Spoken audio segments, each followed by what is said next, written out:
So Craig, welcome to the show. Thank you all for the way having from me. all the way from the US. So whereabouts are you today? Whereabouts in the US are you based? Right now, I am in New York City in Midtown Manhattan, and I wish I were where you are. Oh, I don't know. You've got summer, right? We're just coming to the end of winter. It's pretty chilly here. I have a feeling my version of chili and your version of chili are different, so I will take your version of chili any day. Any day, sign me up. Well, for the benefit of all of our viewers, firstly, I want to thank you for coming to us. Like I was just chatting to you before, you're the first guest who's come to us who we've had on the show rather than we've invited, and that in itself is exciting for us. And I think your story is a really, really interesting one, and it's quite different to pretty much anything we've had on the show before. So I'm very excited to tell everyone that story. But before we get into that, can you just tell our audience who you are and what your business and the business that you founded and successfully exited is about? Sure. My name's Craig Dubitsky, and I am an optimist and an entrepreneur and a Capricorn. Not that that really matters. And I started a company called Hello, and we make naturally friendly oral care products. Absolutely. And I think from my understanding, and I've done a little bit of research, I don't like to do too much, but I think the fastest growing oral product ever, and also completely 100% natural. Am I right? Yeah, vegan, cruelty-free. I'm a little psychotic when it comes to sourcing of ingredients and where and how things get made, and I love design. And I think people, I never use the word consumer, that's like a dirty word to me. People, I feel, write their narratives through their stuff, and frankly, they don't always have good enough stuff. So Hello is the right stuff, and we've created something that seems to have struck a chord. And yes, we've been growing very, very, very quickly, and now we're in Australia, which is incredible. Cool. All right. Well, there's two things I want before we go into the story of Hello, and we're going to start with that in a minute as to where the name came from. But before we go into that, can you just give us a little bit of context, a little bit of history as to what sort of you did before that led you on a journey to start a natural oral-based business, which is not in everyone's sort of playbook? Sure. Wow, how much time do we have? Maybe a quick synopsis then. Okay, super quick synopsis. Lifelong entrepreneur, literally little kid with a lemonade stand. But my lemonade stand, I employed all the kids in the neighborhood, and I had a car wash with my lemonade stand. So I've always been entrepreneurial, I guess. Before this, I was a trader, a derivatives trader. I used to trade on the London Metals Exchange. Derivatives, I didn't like it, frankly. I like brand and design and people. And I got involved early with a company called Method. If you know Method, it's a household cleaning products brand. Yep. And I led the original investment in Method, was founding board member of Method. Then I started another CPG business called EOS. It's a women's personal care brand with a lip balm that a lot of people know. It's I have a prop. It's shaped like a little sphere. Oh yeah, I know the one. Yeah, my daughter has that. Yeah. Excellent. Well, thank you. Yeah, so I'm the co-founder of that, was a creative lead there. And EOS went on to become very popular and grew the entire lip care category, according to Mintel, a big research company, by quite a dramatic multiple. And then I started Hello. So I have been involved with startups, especially around CPG, consumer packaged goods. Yeah. I like to say, there should be PPG, people packaged goods. So I've been at this stuff for a while, a serial entrepreneur. Cool. And let's touch on the name because, obviously we all know the magazine, but where did the name Hello for you come from in relation to oral products? Sure. I mean, apart from appreciation for Adele and Lionel Richie, it came to me because there she is. Came to me because I was in a mass drugstore in Manhattan, minding my own business, and I walked by the oral care set, just like anybody would who's walking through the store.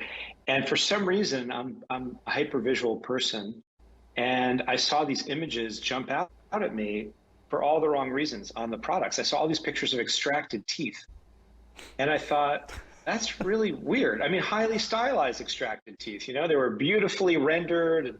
Some brands had three-dimensional, extracted teeth popping off with holograms from the package. And I thought, I don't know if this is a G or PG or R-rated audience, or if I should curse, but I'll hold back.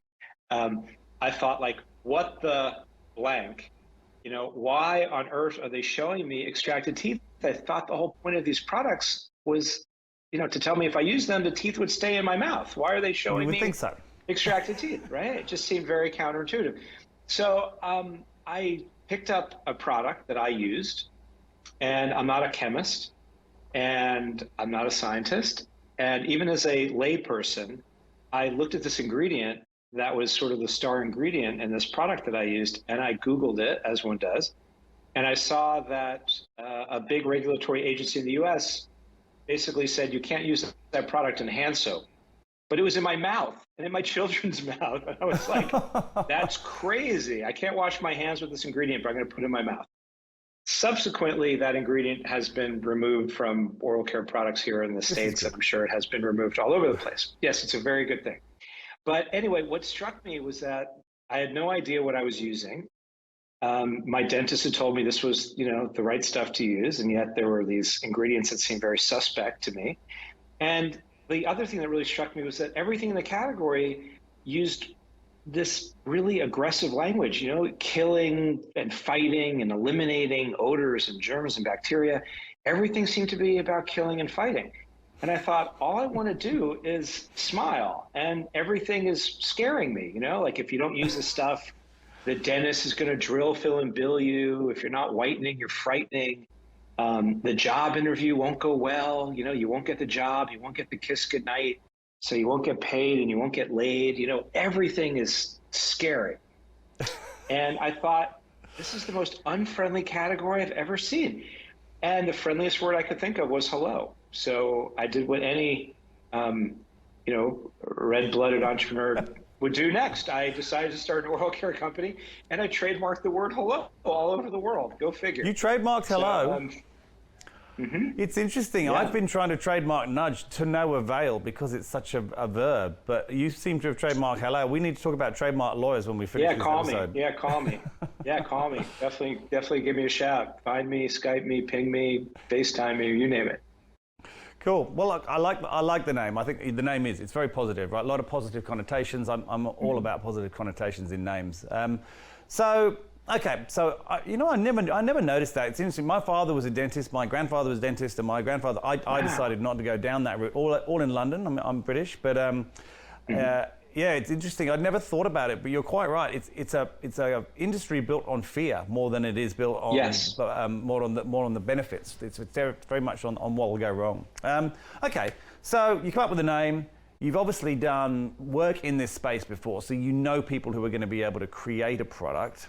But you've decided, right, I'm going to make it natural, which is probably not an easy thing to do. To make natural products that are as effective as unnatural, we all know is a bit of a challenge.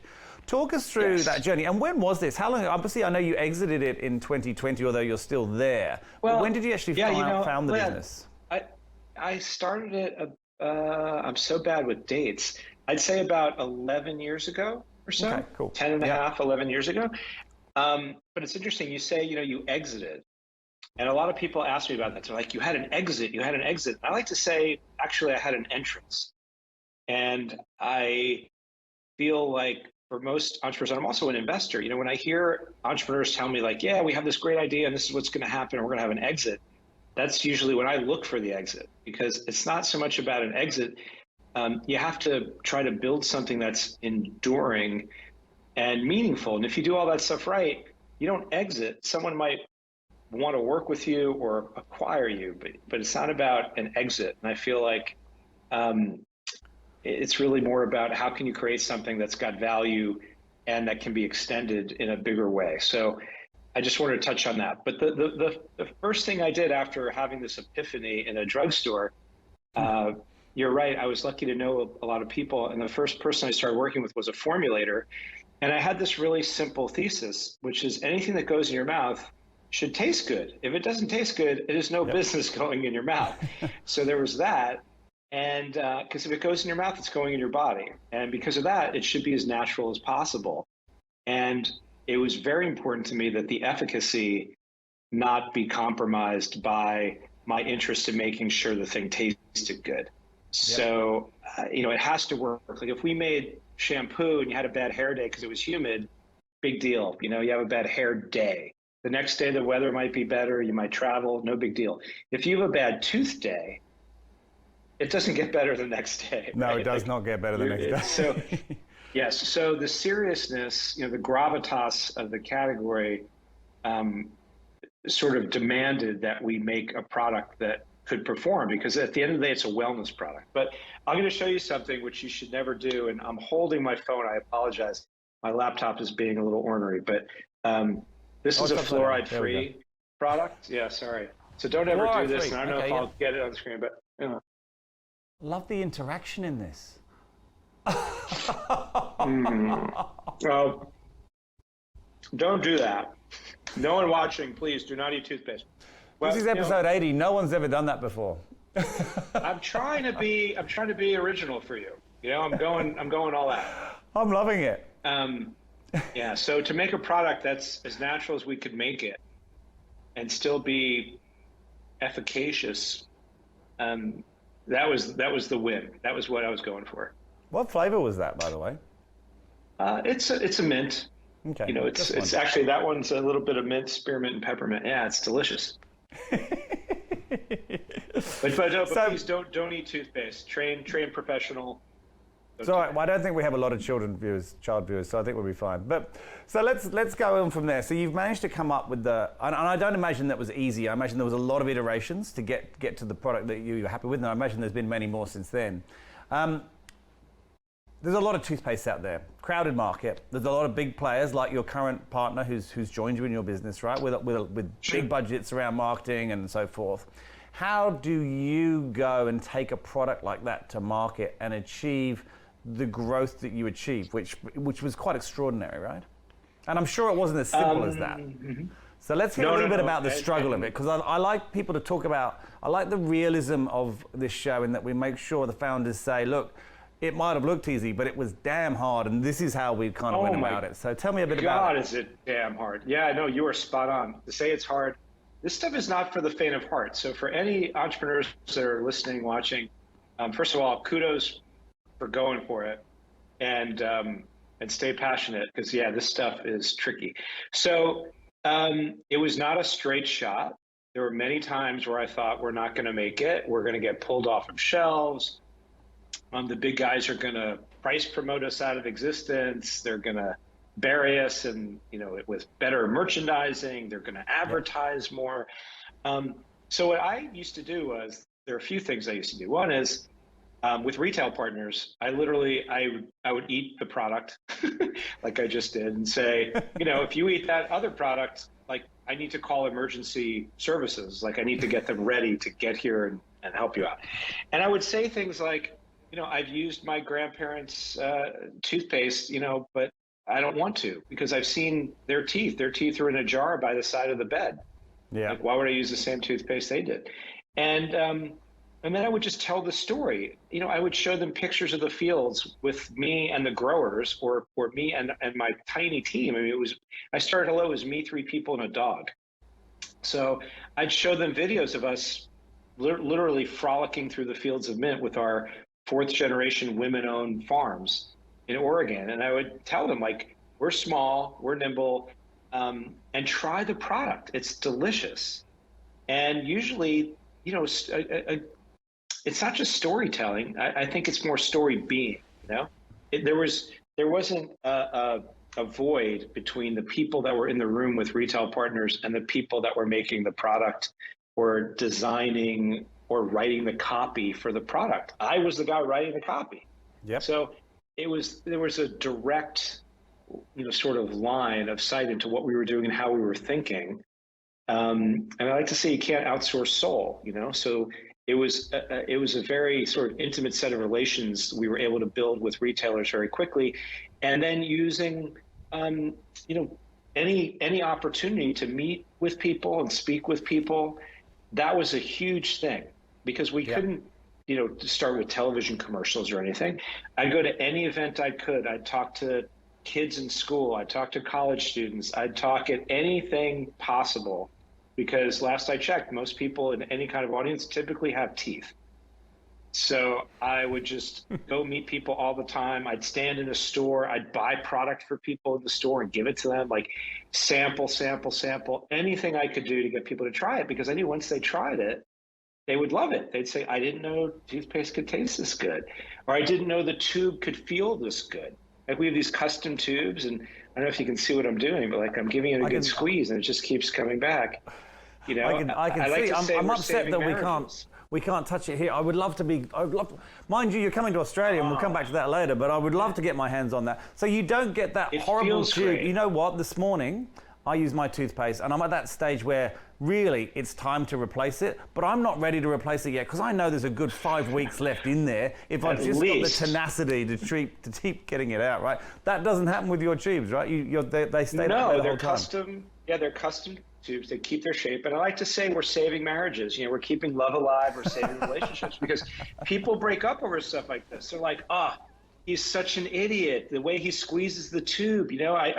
I used to say when I was working on this early, one of the big, and I'm being facetious when I say big, but an important part of a design brief for me was I wanted the product to look the same the day I bought it as the day I discarded it. Because as soon as I had a tube of toothpaste before hello, you'd give it a squeeze and it became fugly, which is a made-up word. It's a good word. I like that word. I've always used that word. And you know what? We have separate. My wife and I have separate toothpastes for the very reason you're talking about. So that struggle is real. Slope. There's no question, right? That's right. The struggle is real. So that's right. So we're keeping love alive at Hello. It's what we do. Now I want to drop back a little bit to something you just touched on and quite quickly, which was the farms. Yes. Tell us more about that, because I just picked up on that, and I haven't read anything about that in any of the profiles I've seen on you. So I want to hear more about that. Tell me about the farms that you're using. Yeah. So trying to be hyper thoughtful about everything, and knowing that everything communicates, and every little piece of a product creates the experience. And the experience then, if it's a good one, creates a positive association with the brand. So we wanted to be mindful of where we were sourcing things, because again, these things go in our mouths and our bodies and our families' mouths and bodies. So we knew that people really liked mint for a lot of obvious reasons. Little ones don't like mint. They use words like spicy to describe mint. Yep, so our kids' toothpaste don't have mint. But the adult toothpaste all have mint. And we were like, where's the best mint? So it turns out here in the States, the best mint is in the Willamette Valley in Oregon. And we went about trying to find people whose ideals matched ours. And we met these farmers, these two sisters, Gabby and Dee, and they're amazing. And they're fourth generation farmers. And we just kind of fell in love with them. And we went out to Oregon and we swathed the mint. Swathing mint is when you wait for the temperature to be, unfortunately, it's a little warm, like it's hottest. And the oils from the mint sort of come up from the lowest level of the plant to the tips of the leaves. And basically they're sort of like at their juiciest, most flavorful, and then you cut them. So you get sort of the most minty mint out of the mint when the heat is just right and they've grown, at like the perfect amount. And then you cut them down, and it's called swathing. So we went out to go swath the mint, and with Gabby, it was amazing. So we know our growers, which is really cool. And the big idea was to make the product again as good as we could make it, and you can't do that by phoning it in. You got to go and do the work. There's no shortcut really. I love the fact that you're so thoughtful about all the process. I also love that sentence you just said where you said mint about 25 times. We're definitely going to edit that into some sort of short, and maybe we'll make a meme out of it. Maybe, I don't know. We'll promote it. It makes good television when you say mint that many times in a short space of time. Well, I will tell you, I'm pretty obsessed with mint. And we like to say we're trying to make oral care minteresting. Thank you very much. Tip your waiters. Enjoy the veal. So any word that could be misspelled, MEN that ends MENT. We're refresh mint, entertain mint. We're going to spell it MINT at the end, or get really clever and put it at the front of a word like interesting. So yeah, we're kind of obsessed with design and with wordplay, because things don't have to suck. Everything should be fun and flavorful and interesting, or interesting. Yeah, well, I'm gonna have to stop you before you go too far down that rabbit hole. But so okay, let's sort of continue on the journey. So you've got your farmers, which is fantastic. You've learned a lot about mint. You've become obsessed with mint. You've created this beautiful design. You've gone out to the retailers. You've swallowed goodness knows how much toothpaste. It's really beginning to sort of grow, and I'm guessing this is what, maybe 4 years in. Is that? I'm really guessing. I've got absolutely no idea. When did it really start to snowball? When it really started to go wild for us was we developed a charcoal toothpaste.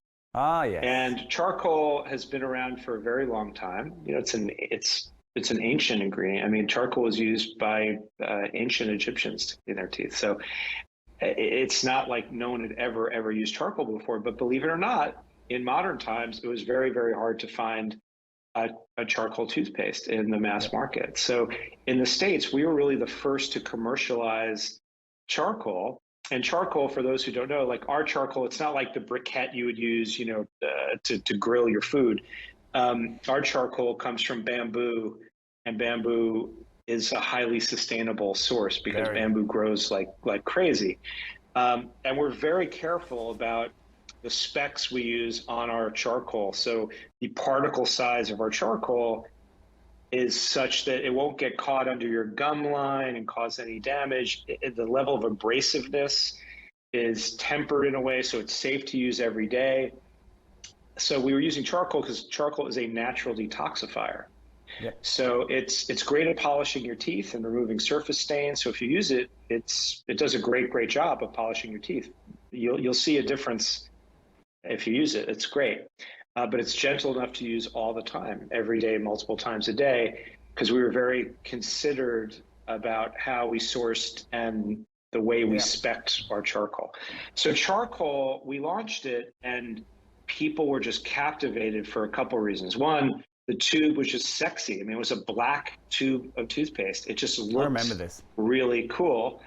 And when you squeeze this lovely tube with this great hand feel and this black paste showed up on your bristles and you brushed, it's just really fun. People were not expecting it, and it just made people smile. And then if you read the copy on the tube, it says things like, please spit responsibly, because you're going to make up, people aren't usually paying attention when they spit with traditional toothpaste. But when you have black toothpaste, it's like you're making, a piece of art. It's an incredible thing. Well, one person's mess is another person's, artistic 100%. Endeavor, I guess. But it just captivated people's imagination because they really hadn't had anything that was that viscerally different in terms of their toothpaste experience. For most people, this was a purchase that was on autopilot and a usage experience that was kind of like, this is just what I do. I put the stuff on my brush, I squeeze the tube, put on my brush, do my thing and spit, and I'm done.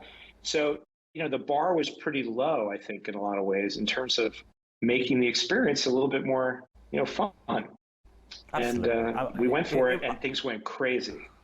It was I remember when charcoal toothpaste came out, and it was the counterintuitiveness of putting something black in your mouth to make it white, and then it was such a visual thing, and social media was very prominent at this time, or becoming more prominent. So it was really easy to get that message out there because it was so. I'm trying to think visceral. Of the word. So impactful, right? Yeah. The visual of having someone put black toothpaste on their white teeth is just like, what? It was such an impact. And that's when it obviously went crazy and went wild. And how did you discover? It was terrific.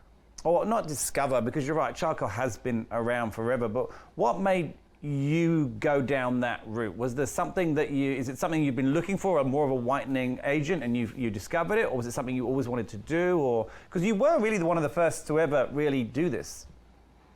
Yeah, we were, as far as I know, we were the first to really go broad with it, and it wasn't that I'm a student of ancient Egyptian oral care practices. I knew about charcoal, but I knew as an entrepreneur you can't do the same thing as other people and think it's going to be good enough, or you can't just be cute and clever and say, oh, it's called Hello and that's going to be enough, or our package is going to feel great in your hand and be a custom tube. And there are a lot of other benefits to the tube that I'm happy to chat with you about, but that wasn't enough. It's the combination of all of those things and something that can capture someone's imagination. So to create something that's really effective and really thoughtful in how it's sourced and made, because we live in an interesting day where everyone can research anything so quickly. Yep. Right? Everyone's got a device at hand that they can find out as much as they want to about just about anything. So to create something that had a set of stories, whether those were visual stories, I see something online across the social platform that's just counterintuitive and interesting, black paste, white teeth, terrific. All of these touch points collectively and individually made something that was just a little more interesting than people were used to. So I was looking for something that we could do beyond calling it hello and beyond having a design sensibility and beyond having a tone of voice that would, get attention, frankly. And that's what you need to do. And for everyone who doesn't want charcoal, because not everybody does, we have tons of other offerings that are just as effective and beautiful and fun to live with and to use with your family. So it wasn't sort of like, oh, if it's not charcoal, it's not going to work. That's just one arrow in the quiver, but it was one thing that did capture some attention for sure. And it's a lovely product and a great experience if you use it. So let's now touch on, as you described it, your partners coming in, obviously giving you an awfully good opportunity to really go scale and probably taking you to where you are now in terms of launching into Australia here. So they came in 2020, right, which was literally just prior to COVID, I would imagine. Literally, it would have been almost to the week or so, I'm thinking, from what I can look at the dates. Yes, it was the very, very end of January of 2020. I think the day things were announced may have been the first day of a reported fatality. And I'm sure there were others, they just weren't linked to COVID yet.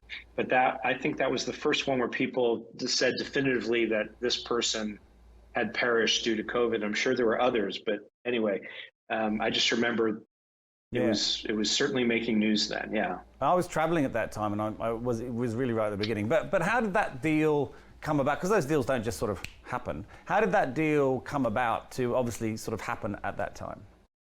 Sure. Well, we had grown and grown and grown, and right before COVID, so I guess 2019, maybe first quarter, second quarter of 2019, we had really had this incredible growth. We had gone here in the States from about 19,000 retail doors of distribution to over 45,000 doors of retail distribution.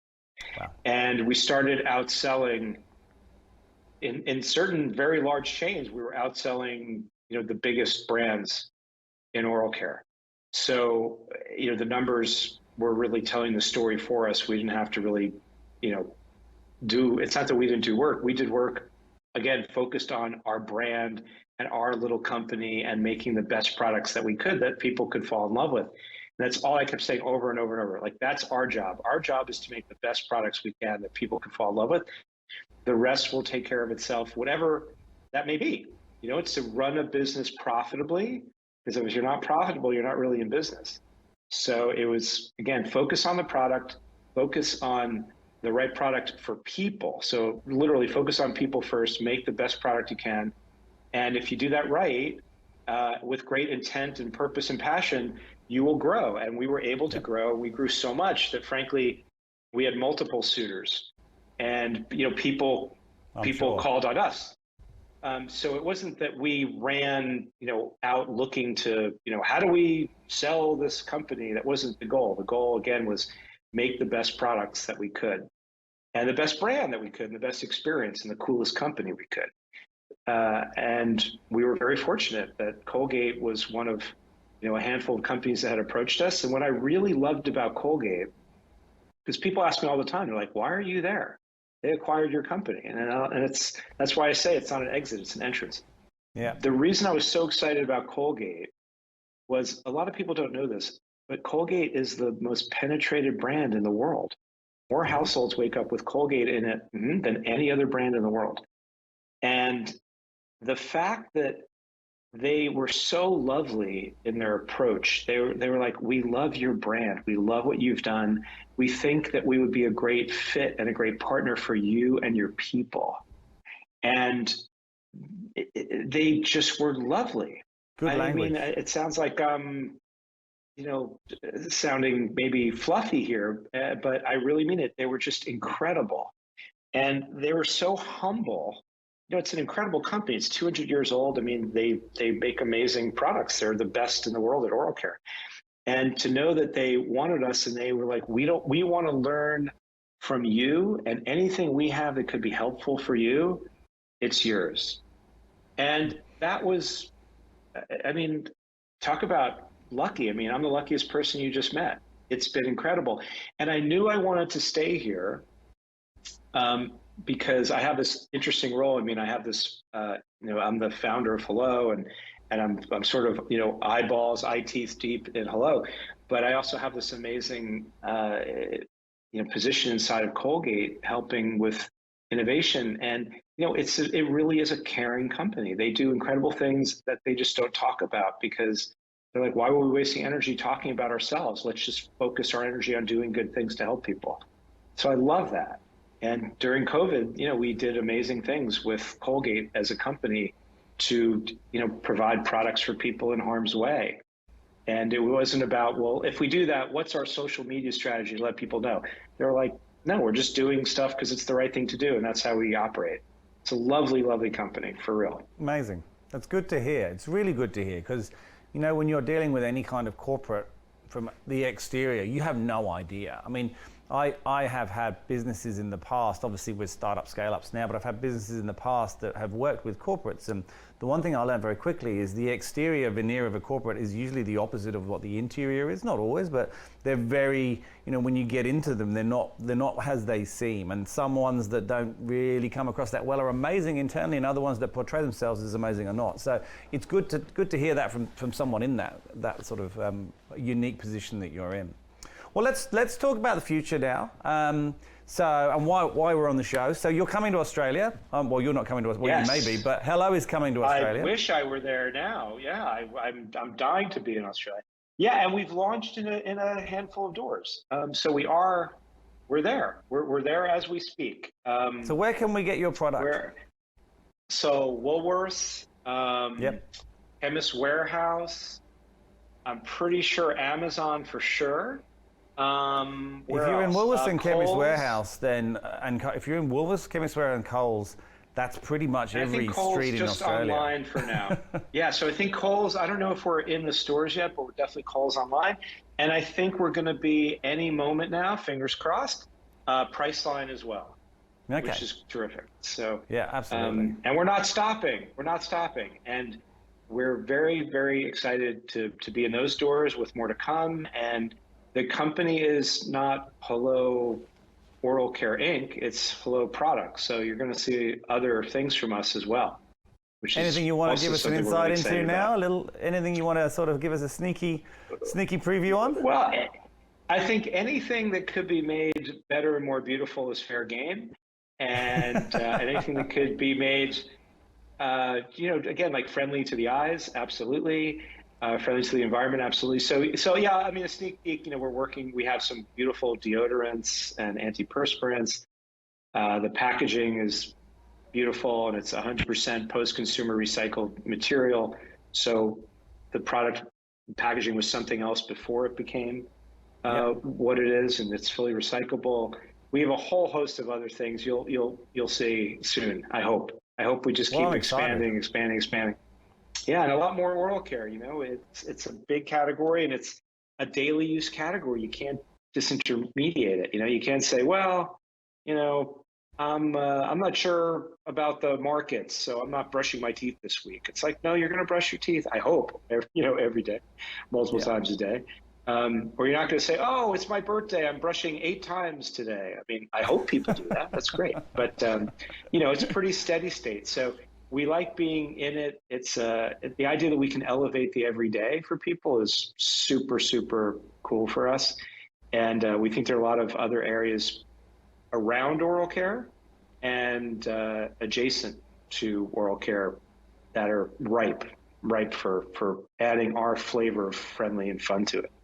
Absolutely, and I think the angle of going natural, has become super important to a lot of people, and is just growing and growing and growing.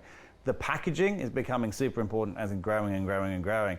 But then to combine both of those with a product that's beautiful to look at and use as well, and touch and feel, I mean, that's an amazing formula. And if you're cracking that, then you're going to have a lot of fans here, I have no doubt. Yay! Well, we hope so. And again, if people, ever want to talk to us, this whole notion of being friendly, it's not a joke. We're Skyping now. There's a Skype button on the Hello website. People Skype with me from all over the world, and I pick up. We're a friendly bunch. We love people. We're really, truly people obsessed. And and I'm an entrepreneur. And if there's ever anything I can do to help other entrepreneurs, I always try to do that and connect with other entrepreneurs. I have a lot to learn, and we share. Entrepreneurs are a sharing bunch. So they are. I couldn't agree with that more. That's something that I have become more acutely aware with since we just sort of focused on this space, is that the people with the least time, which are entrepreneurs, give the most time. It's a fascinating concept. And on that, obviously we have a lot of entrepreneurs that follow this show, an enormous amount. If they do want to reach out to you, what's the best way? LinkedIn is great. Skype Yep. is great. If I'm not on a plane or in a retail meeting or a big team meeting, I always try to pick up or with my family, but sometimes I pick up with my family. It's a lot of fun. If people want to call me, they can. My cell phone, I guess, is it +01 from where you are to reach Just here? +1, yeah. Just +1. So +1. So +1 917 392 1000. That's my mobile number. That's a good And mobile people number. they're like, "You give out your mobile number?" I'm like, all the time. People are awesome. I love people. And people are respectful and amazing and interesting. And like I said, I learned so much, and so many people have been so helpful to me. So if ever I can be of help to anybody, I'm always happy to be. So yeah, reach out. LinkedIn, call, write, text, email, craig@hello-products.com. Whatever works for you. And we'll get back. I think you are the first person on this show to ever give a mobile number out live, so that's pretty cool too. Awesome. Craig, thank you so much for coming on the show. You've done really well. I don't know if the audience know, but unfortunately that we're having problems with the laptop, so he's held his phone up pretty steadily, I can say. Your shoulder's probably about to give out and you're ready for this to end, but well done on dealing with the technology challenges we've had today. But thank you more so for coming on the show, and I'm looking forward to trying your products. I'm going to go and get that charcoal one for sure, and I'm sure we'll hear from you more in this country. No, wonderful. Thank you for having me, and I hope you love the product. Let me know after you give it a go. And the unicorn toothpaste for your little one, it's great. Like literally, I'm a parent, and we used to have to fight with our children to get them to brush their teeth. We like to say kids literally will rush to brush without all the fuss. You'll see what'll happen when you give them this toothpaste. It's really fun. And when you open the box, look inside the box. There's a little fun Easter egg for your little one in the box. It's kind of fun. Awesome. Thank you, Craig. I'll leave you. I think it's nighttime there. I'll leave you to go enjoy your evening. Wonderful. Thanks again so much for having me, and stay safe, and don't forget to floss.